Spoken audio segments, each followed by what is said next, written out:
전도서 2장 1절부터 26절까지 말씀 중에 1절부터 3절까지만 제가 봉독해 드리겠습니다.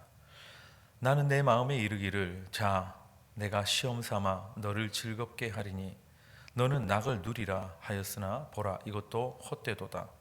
내가 웃음에 관하여 말하여 이르기를 그것은 미친 것이라 하였고 희락에 대하여 이르기를 이것이 무슨 소용이 있는가 하였노라.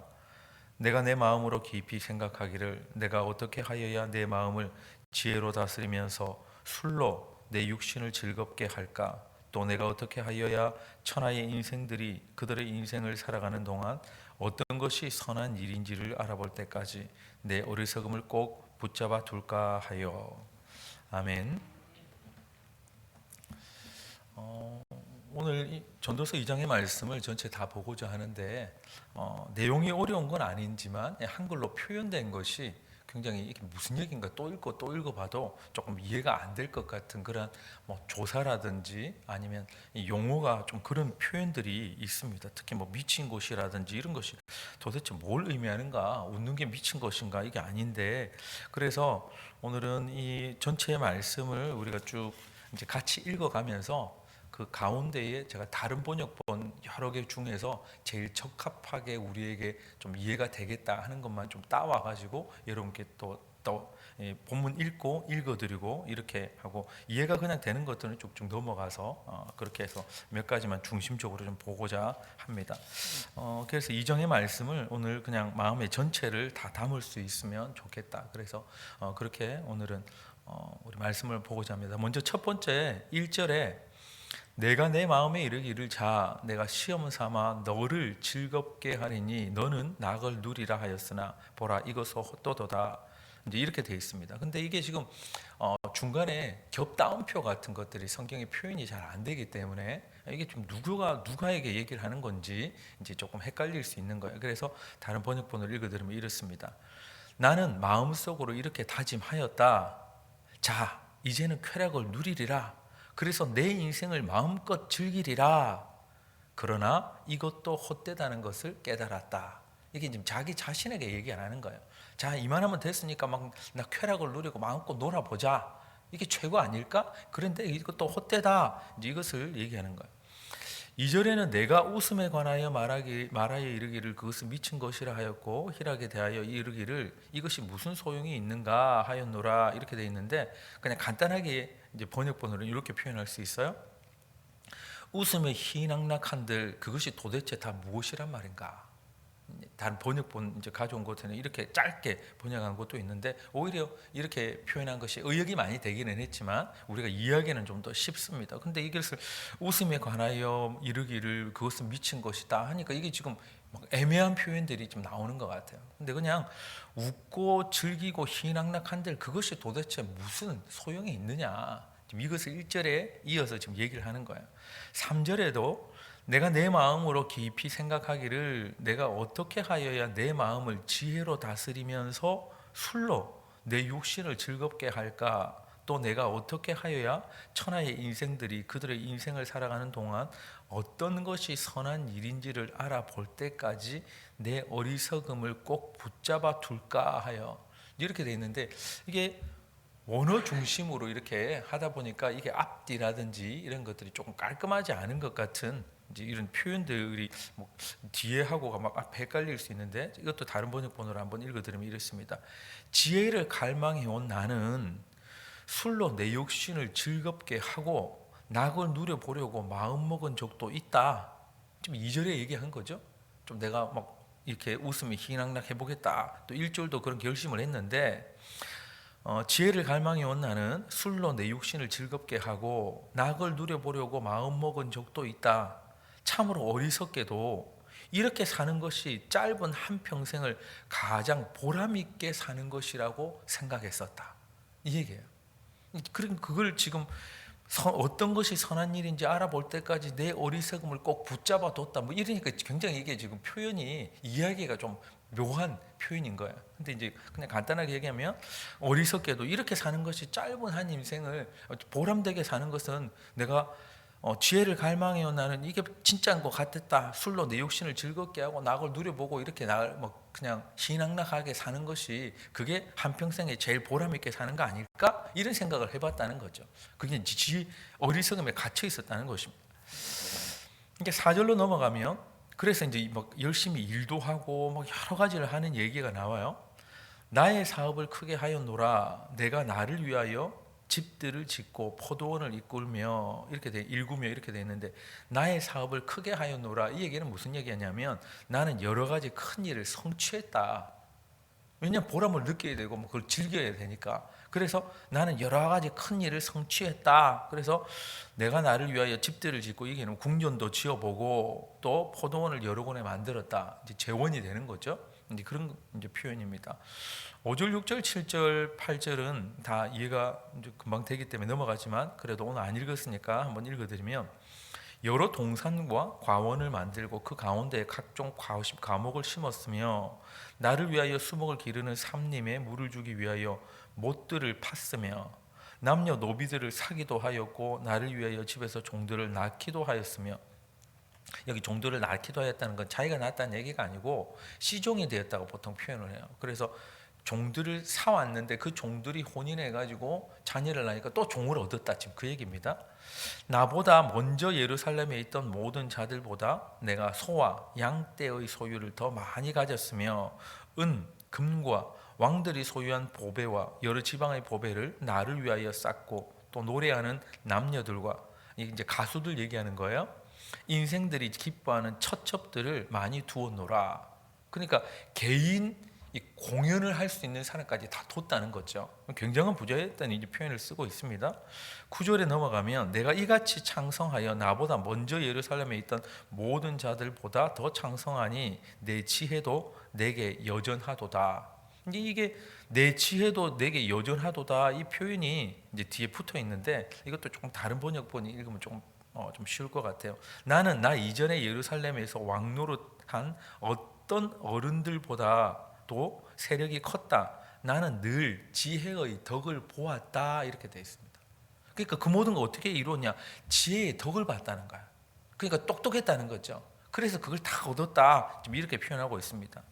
10절로 넘어가면 무엇이든지 내 눈이 원하는 것을 내가 금하지 아니하며 무엇이든지 내 마음이 즐거워하는 것을 내가 막지 아니하였으니 이는 나의 모든 수고를 내 마음이 기뻐하였음이라. 이것이 나의 모든 수고로 말미암아 얻은 몫이로다. 이렇게 되어 있습니다. 이것도 내 눈이 원하는 것을 내가 금하지 아니하였으며 또 무엇이든지 내 마음이 즐거워하는 것을 내가 막지 아니하였으니, 이렇게 표현되는데 이것도 그냥 쉽게 표현하면 이래요. 원하는 것을 나는 다 얻었다. 그리고 누리고 싶은 낙은 무엇이든지 삼가지 않고 다 누려봤다. 그리고 나는 하는 일마다 다 자랑스러웠다. 이것은 내가 수고하여 얻은 나의 몫인 셈이었다. 굉장히 이 표현들이 마지막에 우리 한 번 더 볼 텐데, 지금 표현이 4절, 5절, 6절, 7절, 8절 넘어가면 10절까지 오면서 전부 나 중심으로 표현하고 있어요. 내가 이렇게 했으니까 이게 내 몫이 맞지. 내가 열심히 노력해서 그런 거야. 내가 수고해서 그런 거야. 이런 표현들을 계속 쓰고 있습니다. 10절도 이제 제가 읽어드린 것 외에 또 다른 번역본으로는 보고 싶은 거 다 보았고 누리고 싶은 거 다 즐거움을 다 누렸다. 스스로 수고해서 얻은 것을 나는 마음껏 즐겼다. 이제 지금 스스로 내가 이런 표현을 쓰고 있습니다. 나는 이렇게 즐기는 것을 수고한 보람으로 알았다. 내가 이렇게 수고했으니까 이만큼 누릴 만하지. 지금 이 얘기를 하는 거예요. 굉장히 떳떳하고 자랑스럽게 생각하는 것 같죠? 11절에 그 후에 내가 생각해 본즉 내 손으로 한 모든 일과 내가 수고한 모든 것이 다 헛되어 바람을 잡으려는 것이며 해 아래서 무익한 것이로다. 이렇게 표현합니다. 근데 약간 이제 반성이 되는 거예요. 11절 다른 번역본으로 그러나 뒤돌아보니 내가 애써 구하였던 그 모든 것은 바람을 잡는 것처럼 헛된 일이었다. 수고해서 누려보고 다 하니까 이거 스스로 했는데 이거 다 내 거 맞구나 이랬는데, 그리고 이 세상에서 귀중한 것은 하나도 없었다. 지금 다 우리 개역개정에는 해 아래 무익한 것이었다라는 건데, 이게 좀 더 쉽게 가슴에 와닿게 표현한다면 이 세상에서 귀중한 것은 그 중에 하나도 없었다. 좀 이렇게 이제 깨달음에 대해서 얘기를 합니다. 12절에 내가 돌이켜 지혜와 망령됨과 어리석음을 보았나니 왕 뒤에 오는 자는 무슨 일을 행할까? 이미 행한 지 오래 전의 일일 뿐이리라. 이렇게 되어 있습니다.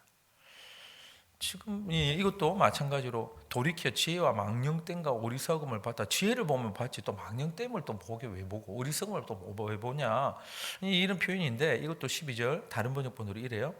임금 자리를 이어받는 사람이 무엇을 할 수 있는가? 기껏해야 앞서 다스리던 왕이 이미 하던 일뿐이다. 무엇이 슬기로운 일이며 무엇이 얼빠지고 어리석은 일인지 알려고 애를 써보기도 했다. 그러니까 열심히 아닌 것 같은 것들을 구별하려고 열심히 노력도 해봤는데, 근데 기껏 해봐야 먼저 왕이 해놓은 것들 그냥 그거 나 답습하는 것밖에 아니더라. 지금 이 얘기를 하고 있습니다.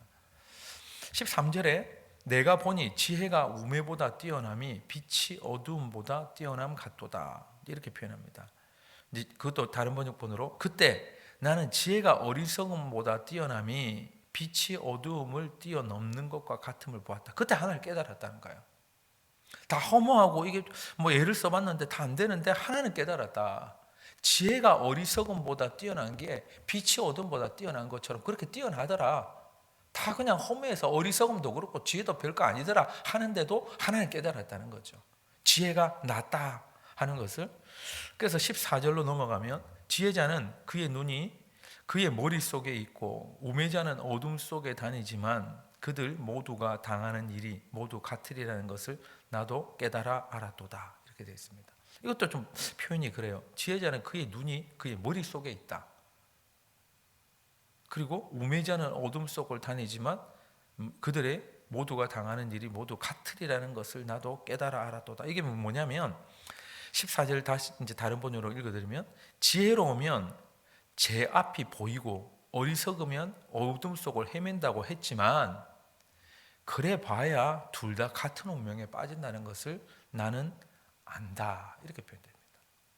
그러니까 지혜로워 가지고 마음 속에 있는 것들을 다 이렇게 어떤 뭐 그냥 눈에 보이는 대로가 아니라 잘 판단할 수 있는 지혜가 있고, 또 어리석은 자는 뭐 우매하니까 그냥 모든 것이 다 밝은 데를 가도 그냥 자기 삶이 어둠 속에 빠져 있다는 거죠. 그런데 그들의 모두 당하는 일을 보니까 지혜자가 당하는 일이나 어리석은 자가 당하는 일이나 그것도 다 똑같더라.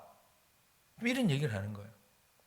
이 땅의 이치로 보면 너무 맞는 얘기죠. 지혜롭다고 뭐 사건 사고가 피해가는 것도 아닌 것 같고, 솔로몬이 굉장히 깊이 있게 지금 표현을 하고 있는 것입니다. 15절에 15, 16절은 읽어보면 그냥 알 것 같은데 그래도 읽어드리겠습니다. 내가 내 마음속으로 이르기를 우매자가 당한 것을 나도 당하리니 내게 지혜가 있었다 한들 내게 무엇이 유익이 있으리요 하였도다. 이에 내가 내 마음속으로 이르기를 이것도 헛되도다 하였도다. 16절 지혜자도 우매자와 함께 영원하도록 기억함을 얻지 못하나니 후일에는 모두 다 잊어버린 지 오래일 것임이라. 오호라 지혜자의 죽음이 우매자의 죽음과 일반이로다. 이렇게 되어 있습니다. 그러니까 다 죽으니까 다 그냥 다 끝나고 다 똑같더라. 지금 이 얘기를 하는 거예요. 17절에 이러므로 내가 사는 것을 미워하였노니 이는 해 아래에서 하는 일이 내게 괴로움이요 모두 다 헛되어 바람을 잡으려는 것이기 때문이로다. 이렇게 되어 있습니다. 이것도 다른 번역본으로 보면 그래서 나는 산다는 일이 싫어졌다. 사는 게 싫다는 거예요. 왜냐하면 뭐 지혜롭게 뭔가를 해보고 열심히 해봤자 보람을 막 느끼면서 수고로운 거 해봤자 우매자의 죽음과 난 똑같으니까 당할 거 다 똑같이 당하더만. 지금 이 얘기예요. 그래서 나는 사는다는 것이 싫어졌다. 모든 것은 바람을 잡듯 헛된 일이라 하늘 아래에서 벌어지는 모든 일이 나에게는 괴로움일 뿐이다. 이렇게 되어 있습니다. 그리고 18절로 이제 넘어가서 내가 해 아래에서 내가 한 모든 수고를 미워하였노니 이제 사는 게 싫으니까 이런 것도 다 밉다는 거죠. 이는 내 뒤를 이을 이에게 남겨주게 됨이라. 이게 무슨 얘기냐면 다른 번역본은 이래요. 세상에서 내가 수고하여 이루어 놓은 모든 것을 내 뒤에 올 사람에게 물려줄 일을 생각하면 억울하게 그지없다. 이렇게 되어 있는 거예요. 자기가 열심히 해가지고 다 이렇게 일어났는데 가만히 보니까 그건 나중에 내 뒤에 이을 사람, 뭐 자손이든지 누구든지 이을 사람에게 다 그게 다 가져갈 거니까 이것도 좀 억울하다. 이거 다 내가 해놨는데 지금 이 얘기를 하는 거예요. 굉장히 좀 인간적인 표현이기도 하죠. 자기 자신의 뒤를 이을 이 왕이 이제 솔로몬의 뒤를 이어서 이제 르호보암이 왕위를 잇게 되는데 이것도 딱 그냥 억울하다는 거야. 그래서 억울하기 그지없다 이렇게 표현하고 있습니다. 19절에 그 사람이 지혜자, 왜냐하면 19절에 그 사람이 지혜자일지 우매자일지야 누가 알려마는 내가 헤아려서 내 지혜를 다하여 수고한 모든 결과를 그가 다 관리하리니 이것도 헛되도다. 솔로몬이 아무리 뭔가를 해가지고 남겼는데 결국은 르호보암 자기 자녀가 받았을 때 나라가 둘로 쪼개지잖아요. 물론 솔로몬이 이거 적었을 때 그까지는 몰랐겠지만 어쨌든 좀 표현하는 게 자기는 지혜로 열심히 뭔가를 노력하고 했는데 그 뒤에 이을 사람이 지혜자일지 우매자일지야 누가 알려마는 내가 헤아려서 내 지혜를 다하여 수고한 모든 결과를 그가 다 관리하리니 이것도 헛되도다 이렇게 표현합니다. 20절에 이러므로 내가 헤아려서 한 모든 수고에 대하여 내가 내 마음이 실망하였도다. 열심히 해서 이거 다 했는데 그것까지 생각하니까 그냥 다 억울하다 이런 얘기를 하는 거죠. 21절에 어떤 사람은 그 지혜와 지식과 재주를 다하여 수고하였어도 그가 얻은 것을 수고하지 아니한 자에게 그의 몫으로 넘겨주리니 이것도 헛된 것이며 큰 악이로다. 자기 자녀뿐만 아니라 자기가 열심히 해가지고 지혜와 지식과 재주를 다하여 수고해서 얻은 것도 수고 안 한 사람에게 굴쩍 넘어가더라는 거야. 그러니까 이것도 다 헛된 것이다. 이것도 악이다 이렇게 얘기를 합니다. 22절에 사람이 헤아려서 행하는 모든 수고와 마음에 애쓰는 것이 무슨 소득이 있으랴. 굉장히 허무하다는 얘기를 합니다. 23절에 일평생에 근심하여 수고하는 것이 슬픔뿐이라 그의 마음이 밤에도 쉬지 못하나니 이것도 헛되도다. 그러니까 막 잘 보려야 되고 막 해가지고 솔로몬도 막 밤에 잠도 못 자고 이걸 어떻게 하면 막 이렇게 얻을까 뭐 이런 것들 다 해봤는데 결국 나중에 죄롭지 못한 자고 또 다 가져가게도 되니까 이것도 다 필요 없는 거다. 잠 못 자고 내가 왜 그거 했을까? 좀 그렇게 얘기하는 거야. 24절에 사람이 먹고 마시며 수고하는 것보다 그의 마음을 더 기뻐하게 하는 것은 없나니 내가 이것도 본즉 하나님의 손에서 나오는 것이로다 이렇게 되어 있습니다. 24절에 그래서 보니까 수고하고 이게 다 자기를 기쁘게 하는 것이라고 보람되고 이게 최고인 줄 알았는데 이건 역시 하나님의 손에 달린 것이더라. 이제 결론적인 얘기를 하는 거예요. 24절 다른 번역본으로 읽어드리면 사람에게는 먹는 것과 마시는 것, 자기가 하는 수고에서 스스로 보람을 느끼는 것, 이보다 더 좋은 것은 없다. 그냥 보람을 느끼는 것. 그런데 알고 보니 이것도 하나님이 주시는 것이다. 이렇게 표현합니다. 이제 제대로 방향을 잡아서 이 표현을 이제 깨달음에 대해서 얘기를 하고 있어요. 25절에 먹고 즐기는 일을 누가 나보다 더 해보았으랴. 여기 지금 이 구절 25절을 이제 25절이 대표적으로 이게 이중적으로 번역할 수 있는 구절이에요. 왜냐하면 먹고 즐기는 일을 누가 나보다 더 해보았으랴 이렇게 표현하는 것이 이 구절을 말하는 이가 전도자인 솔로몬을 기준으로 보면 이렇게 해석이 되는 거예요. 그래서 솔로몬이 먹고 즐기는 일에 있어서 솔로몬보다 더 누린 사람이 없다. 자기가 늘 그렇게 생각한 걸 표현했잖아요. 그러니까 그렇게 내가 다 누려본 사람의 입장으로서 나보다 다 안 누려봤잖아. 내가 먹고 마시는 건 내가 다 제대로 누려봤는데 그 모든 것에 결국은 하나님 손에서 나오는 것이더라 하고 고백을 하는 그런 표현이에요. 그런데 이 구절을 말하는 분이 먹고 즐기는 일을 누가 나보다 더 해보았으랴가 원래 히브리어적으로는 지금 주어가 애매하기 때문에 두 가지 번역이 가능한데 이것이 주어가 하나님이 얘기하시는 것으로 이렇게 표현할 때는 해석이 전혀 달라집니다. 그래서 어떻게 표현하냐면 다른 번역본에는 NIV나 ESV나 이렇게 표현돼요. 그분께서 주시지 않고서야 누가 먹을 수 있으며 누가 즐길 수 있겠는가 이렇게 되어 있습니다. 그러니까 앞에 9절 24절하고 맥락이 똑같죠. 이게 다 하나님의 손에서 나오는 것이다. 그러므로 그분께서 주시지 않고서야 누가 그것을 먹을 수 있고 누가 즐길 수 있고 누가 보람을 느낄 수 있고 수고해봤자 딴 사람 다 가져가면 안 되는데 그것도 다 하나님의 손에 달린 거니까 그것을 하나님이 주시지 않고서야 누가 먹고 이것을 즐길 수 있겠는가 이렇게 표현하는 거예요. 결론적인 내용은 같아요. 솔로몬이 그렇게 고백을 하든 아니면 하나님의 주어로 삼아서 하나님이 그렇게 하셔야 되는 것이다라는 거로 표현하든지 결과적으로는 하나님이 주신 것 아니면 그거 못한다라는 얘기는 똑같은데 어쨌든 번역상으로는 우리가 영어 번역이나 여러 가지가 조금 두 가지로 그렇게 번역이 되어 있는 것들을 참고해서 또 말씀드립니다. 26절에 하나님은 그가 기뻐하시는 자에게는 지혜와 지식과 희락을 주시나 죄인에게는 노고를 주시고 그가 모아 쌓게 하사 하나님을 기뻐하는 자에게 그가 주게 하시지만 그것도 헛되어 바람을 잡는 것이로다. 이 얘기가 무슨 얘기냐면 이제 좀 다른 번역본을 읽어드리면 더 쉬울 것 같아요. 하나님이 마음에 드는 사람에게는 슬기와 지식과 기쁨을 주시고 눈밖에 난 죄인에게는 모아서 쌓은 수고를 시켜서 그 모은 재산을 하나님을 마음에 드는 사람에게 주시니 이 죄인의 수고도 헛되어 바람을 잡으려는 것이로다. 이렇게 얘기되는 거죠.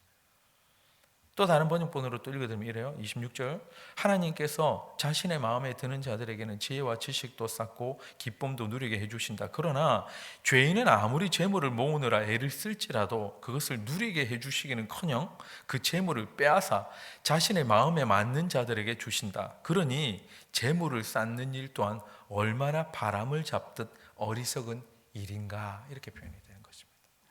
그렇게 해서 26절까지가 맞춰지는 거예요. 전체적인 맥락이 이런 표현들입니다. 이 중에서 시간이 좀 많이 갔지만 그래도 오늘 꼭 마음에 새겼으면 좋겠다고 나름대로 묵상한 것들을 함께 보고자 하면, 이 다른 번역본에는, 한글 번역본에는 그래 강조가 잘 안 되는데 오늘 읽었던 개역 개정판에는 4절, 6절, 7절, 8절에 동일하게 반복되어서 사회나 나오는 게 있습니다.